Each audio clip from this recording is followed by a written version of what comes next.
Hey there, welcome to Izzo's place. Got a rainy winter day, so you're gonna hear raindrops hitting the van. So hopefully it's not too irritating. You might have saw the short review or the short unboxing.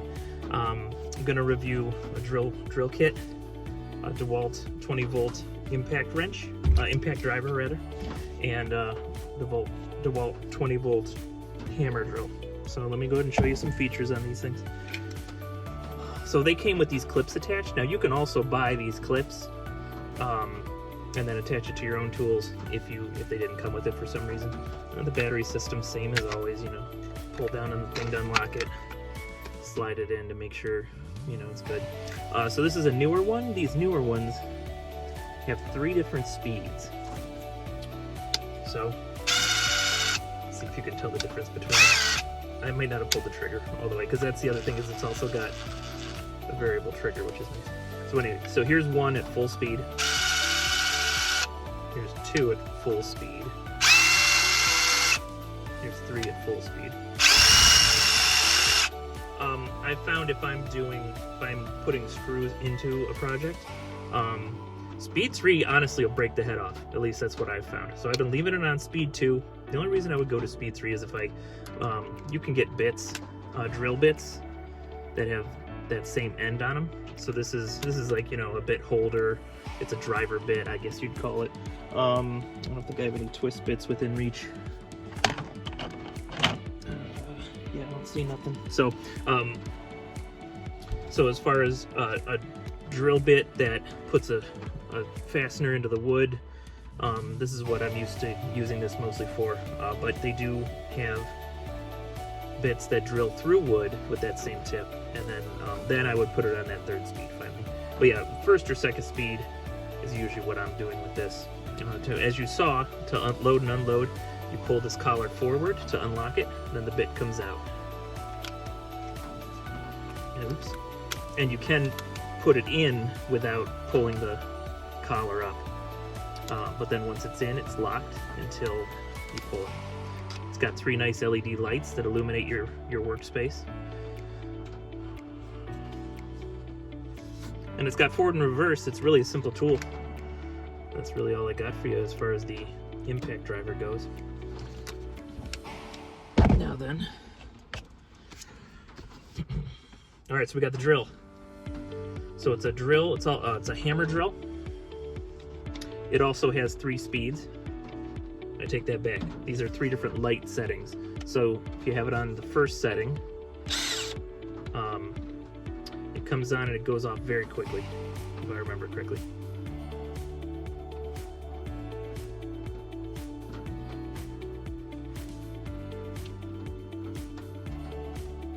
At least I think it does. Okay, I lost patience, and probably so did you. So it's got 2 light settings where it'll come on and it'll last for different. Actually, that looks brighter. Oh, I'm a fool. But that's why we do these tool reviews together. Sometimes I figure out things as we go. All right, so we got 2 different light settings. It may also be a timing thing, but I don't have the patience right now to do it. And then there's another setting, a 3rd setting on here, where it'll stay on. It looks like it says 20 minutes. Here, look at this. How funny is this? I'm gonna use this one to read it. Yeah, so that might have been what I was thinking of. So if you put it on this 3rd setting, it'll just leave this light on for 20 minutes. So, you know, it's an auxiliary flashlight if you need it. This also has the same clip. So with the clip thing, you almost gotta, so for me, if I put it on the left side of the drill, that seems to be best. I can slip it onto my belt easily on the right side, or slip it into my pocket, and then I've got it easily with my right hand. I am right-handed, despite some viewers actually noticing that I do a lot of things left-handed. I'm a tiny bit ambidextrous.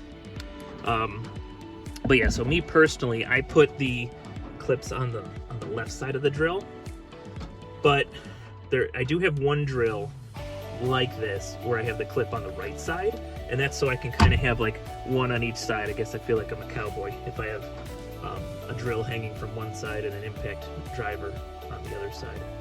All right, so that takes care of the light features. The battery system's the same that you're used to. Up here we have 2 speeds for this.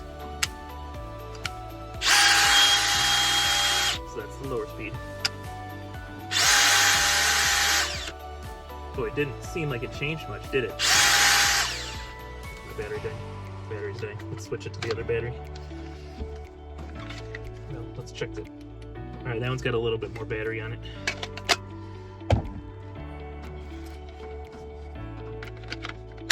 All right, let's go back to 1.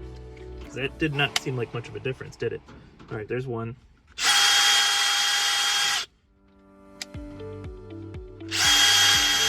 Boy, that doesn't seem like it changed. It's possible, you know, I drop things. It's possible that, you know, it's not changing like it's supposed to.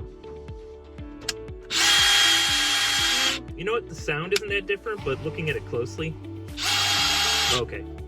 That's all. This one, unlike the other one, it seems like the sound is more varied. So anyway, so it's got this kind of clutch. Mine's apparently I got it wet. Mine seems to be rusty, but it still works. So let's put a bit in. Take the bit off the driver.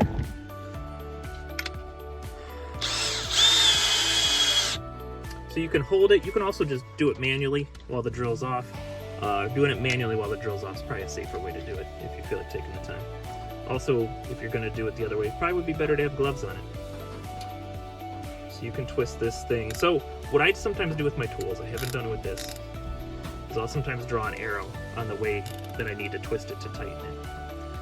So you could always do that. All right, so chuck's in, and before you start using it, to make sure that you have it in square, I like to just pull the trigger, and there's not a lot of deflection there, so the bit's pretty straight. It's something that we can use fairly safely. Okay. All right, now we got settings on here. So if you twist, so this is the chuck, that's twisted. This piece here also twists. We're gonna take it all the way down. Okay. All right, so it's on 1. It's got an arrow there pointing at the 1. So that's a clutch. So as you're tightening the screw into whatever you're fastening, it once it reaches a certain torque, it'll stop. See that?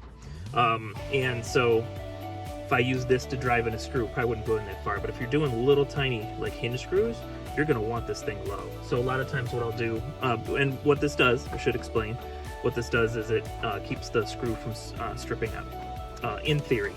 Sometimes you still might have them strip out from time to time, but you know, life happens. Anyway, so what I would do if I'm putting in a lot of little hinge screws is I'll set it up right at 1, and then I'll keep moving up. Like now I'm at a 5, I'm at a 7.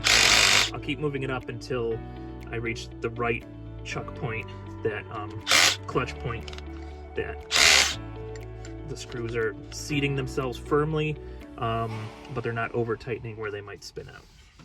So that's the clutch system. All right, this is the highest clutch, is 14. See, you almost can't even do it by hand. And like I said, should be doing this with gloves. Let me grab a pair if there's one. Well, there's one glove. Safety first. Or safety second in this case, since I didn't put it on yet. Yeah, so a little bit easier, but you can really feel the clutch working when you do that. All right, so there's the clutch. So the next, if you go past the clutch settings, the next setting is a drill.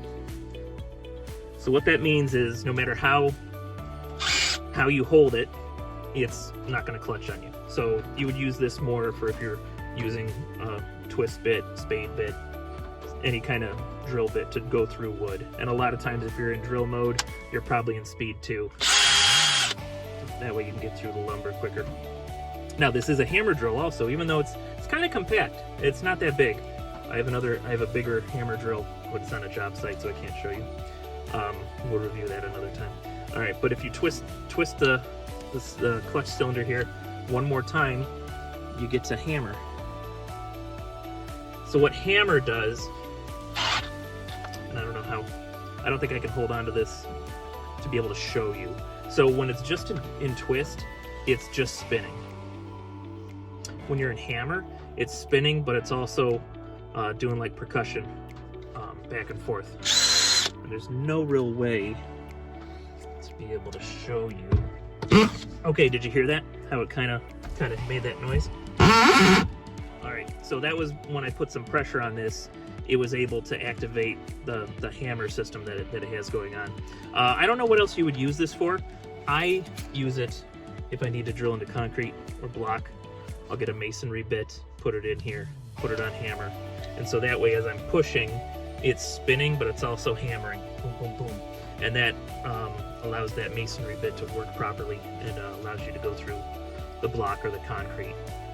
If there's any other uses, if you've used hammer settings for anything else, please put it in the comments, because I'm always interested in learning. I don't have the instructions with me. Today's a paperwork day. I'm at the house. I'm not at the shop. But we'll check out the instructions next time I'm at the shop and make sure there's no other features that I'm missing. But that's pretty much it for the DeWalt cordless 20 volt hammer drill. And of course, it's a combo kit. Came with the impact driver. These are tools that I use every day. I don't think there's a day that goes by that I'm working where I don't grab one of these two drills. Essential for your drill kit. And of course, these are pretty beefy. These are for construction stuff. If you are just doing it for a homeowner, you can get yourself a 12 volt system in any of the brands. I've got Makita 12 volt. I've used other friends' DeWalt in Milwaukee 12 volts when they've been available. So if you don't want to spend the money on a 20 volt system, but you need something like this for around the house, those 12 volts are great for that. I guess that's all I got for you. So thanks for joining me on Toolsday. If you're working, work safely. If you're drinking whiskey, please drink responsibly. But do everything with a little bit of whimsy, and you're going to have a good time. Thanks for hanging out at Izzo's place.